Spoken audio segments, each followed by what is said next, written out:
জেলা কোচবিহারের দিনহাটা মহকুমার চৌধুরীহাট এলাকা। দীর্ঘ সময় ধরে চৌধুরীহাট বাজার চৌপথির যাত্রী প্রতীক্ষালয়ের পাশেই রয়েছে এক জলের ট্যাঙ্ক। প্রায় 15 বছর আগে এই জলের ট্যাঙ্ক তৈরি করা হয়েছিল। দীর্ঘ সময় ধরে এই একমাত্র ট্যাঙ্ক বহু মানুষের জলের ভরসা। তবে দীর্ঘ সময় ধরে তা পরিষ্কার না হওয়ার কারণে বর্তমান সময়ে বিপত্তি দেখা দিয়েছে। জলের ট্যাঙ্ক থেকে বেরোচ্ছে কেঁচো। দীর্ঘদিন থেকে জলের ট্যাঙ্কিটা এখানে আছে। এই জলের ট্যাঙ্কি দিয়ে আমরা সবসময় আত্মীয় বহাদুরি অনেকে খাওয়ার জন্য জল নেয়, কিন্তু এর ভিতরে একদম অপরিষ্কার অপরিচ্ছন্নতা আছে। মাঝে মাঝে এর ভিতরে নলা দিয়ে জলের সাথে কেঁচো বেরিয়ে আসে। জল যদিও খেতে আসবে, জল বের করার সাথে সাথেই ঘোলা জল বেরিয়ে আসে। ওই জন্য কেউ এটা মুখেও দেয় না। এটা অপরিচ্ছন্ন হয়ে পড়ে আছে। আর যাও দিয়ে একজন একটু হাত ধোয়াধুয়ি করার জন্য আছে, এর ভিতর থেকে কেঁচো বেরিয়ে আসে। প্রায় 15 বছর আগে এই জলের ট্যাঙ্ক তৈরি হওয়ার পর এখনও পর্যন্ত পরিষ্কার করা হয়নি, যার ফলে জলের ট্যাঙ্কের ভেতর নোংরা জমতে শুরু করেছে। আর বর্তমান সময়ে জলের ট্যাঙ্কের কলের সঙ্গেই বেরিয়ে আসতে শুরু করেছে সেই ময়লা। পাশাপাশি ভেতর থেকে কেঁচোও বেরোতে দেখা যাচ্ছে বিভিন্ন সময়।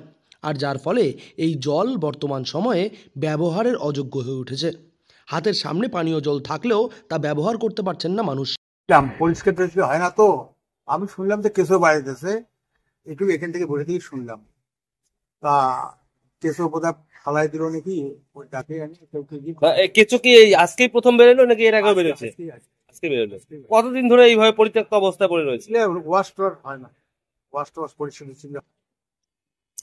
এরা আছে এইভাবে চলছে, এই কোনো কেউ দেখেও না। তো পাশে কিন্তু আরো একটি পরিশুদ্ধ পানীয় জলের রিজার্ভার রয়েছে, ওটাও মাঝে মাঝে বন্ধ।